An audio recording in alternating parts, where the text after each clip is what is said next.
He consistently ranks in the Forbes list of the world's wealthiest people. He's one of the best-known entrepreneurs of the personal computer revolution. He's the second most generous philanthropist in America, having given over $28 billion to charity. He's Bill Gates, and here are his top 10 rules for success. When I started Microsoft, I didn't think of it as all that risky. I mean, I was so excited about what we were doing. It's true I could have gone bankrupt, but I had a set of skills that were highly employable. And in fact, my parents were still willing to let me go back to Harvard and finish my education if I wanted to. You've always got a job with me, Bill. And the thing that was scary to me wasn't quitting and starting the company. It was when I started hiring my friends and they expected to be paid.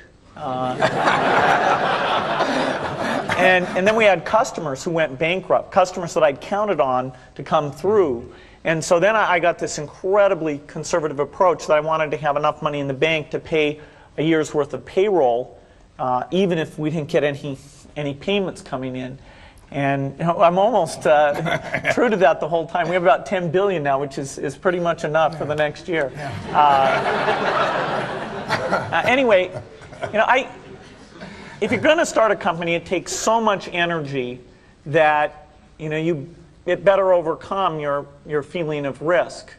I don't think that you necessarily, if you're going to start a company, should do it at the start of your career. I think there's a lot to be said for working for a company, learning how they do things. If you're young, it's hard to go lease premises. They made that hard for me. You couldn't rent a car when you were under 25 at the time, so I was always taking taxis to go see customers. The people would, people would say, well, we're going to go have a discussion in the bar. Well, I couldn't go to the bar.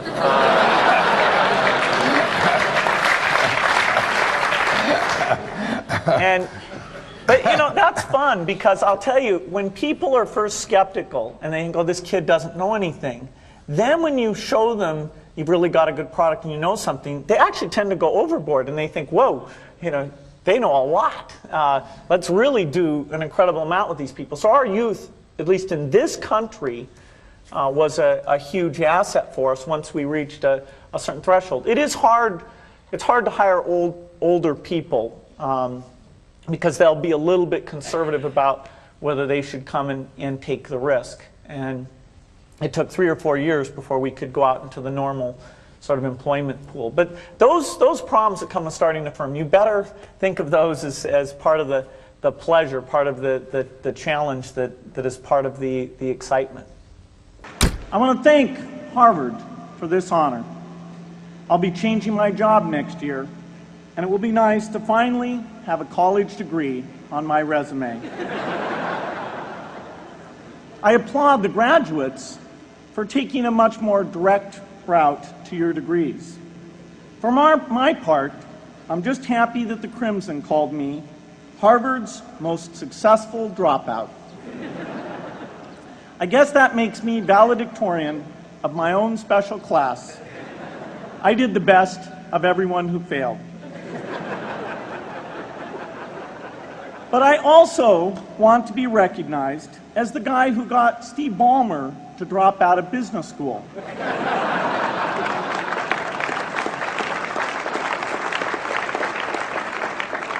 I'm a bad influence.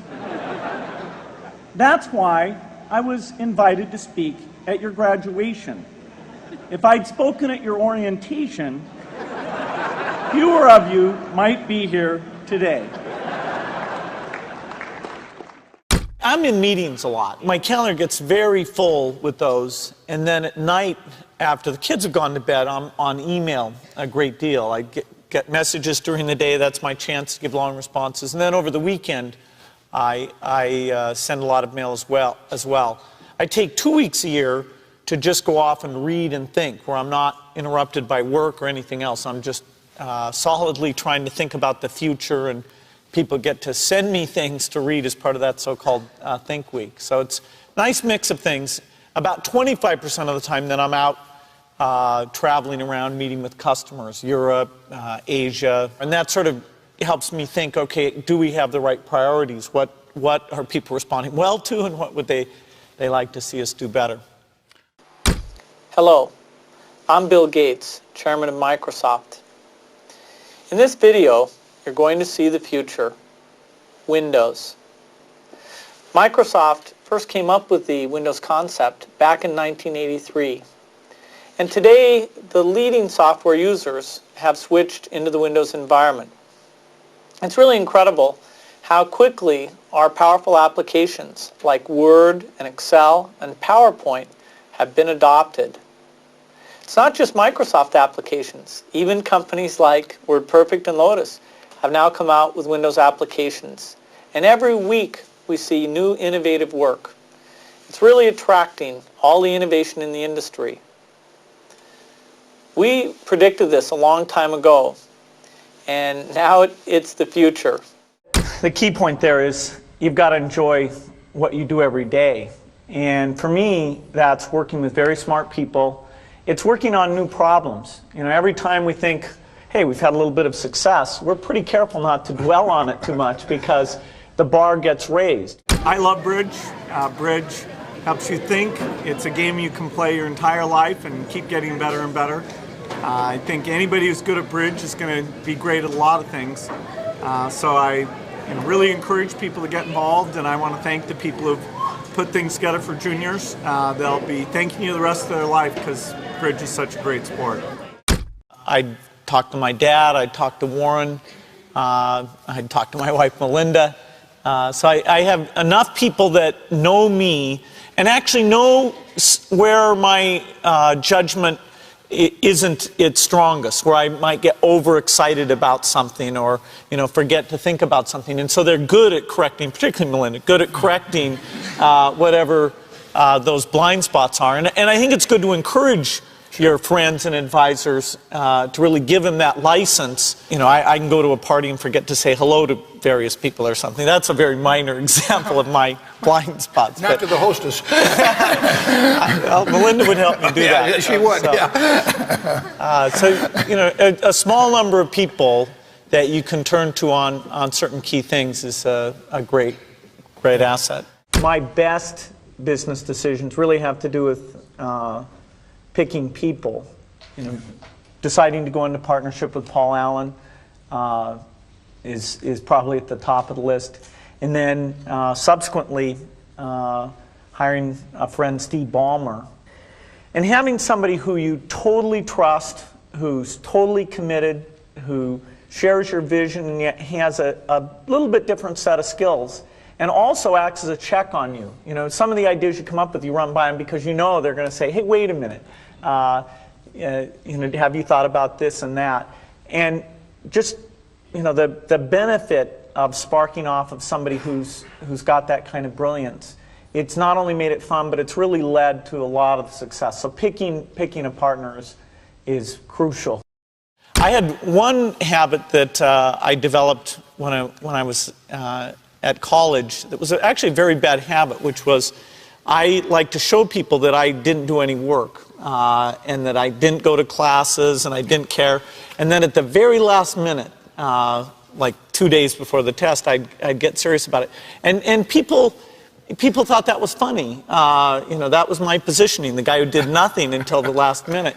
Then when I went into business, that was a really bad habit. And it took me a couple of years to get over that. Nobody praised me because I would do things at the last minute, and I tried to reverse to students I didn't think that highly of, who were always organized and had things done on time. I'm still working on it, but procrastination is not a good habit. Bill can change clothes in the car. So I'm going to challenge Bill Gates, my partner at Facebook, Sheryl Sandberg, and Netflix's founder and CEO, Reed Hastings.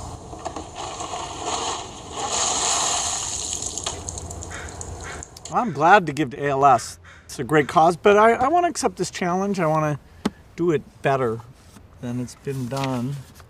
Been working on this, got this design. There we go. Yeah. It's going to be great.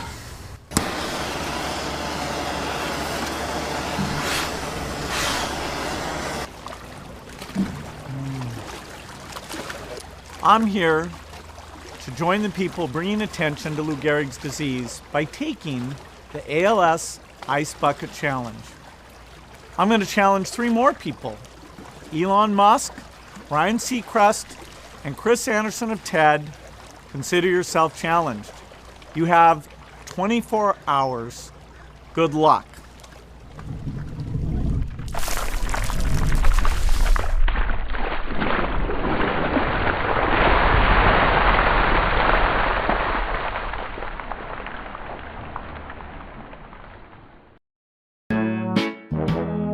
People, let me tell you about my best friend. He's a warm-hearted person who loved me till the end. Now, people, let me tell you about my best friend. He's a one-boy cuddly toy, my up, my down, my pride and joy. People, let me tell you about him. It's so much fun, whether we're walking man to man or whether we're walking sun to sun, 'cause he's my best friend.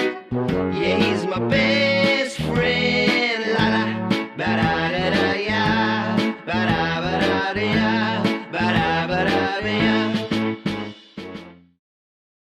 Is it true that you can leap over a chair from a standing position? It depends on the size of the chair. I'll cheat a little bit. Yes!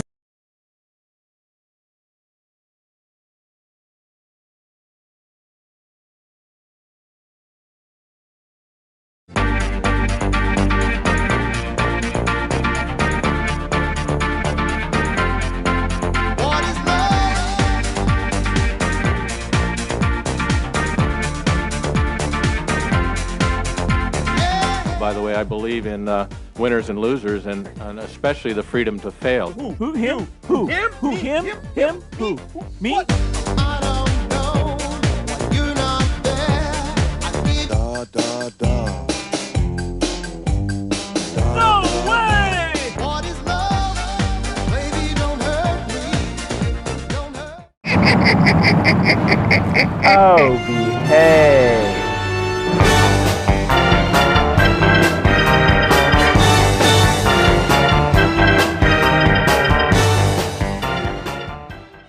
Thank you so much for watching. I made this video because a bunch of you guys were asking me to. So if there's a famous entrepreneur that you want me to profile next, leave it in the comments below and I'll see what I can do. I'm also curious to know what you think of Bill Gates as an entrepreneur and which of the 10 rules most resonates with you. Leave it below in the comments and I'm going to join in the discussion. Thank you so much for watching. Continue to believe and I'll see you soon.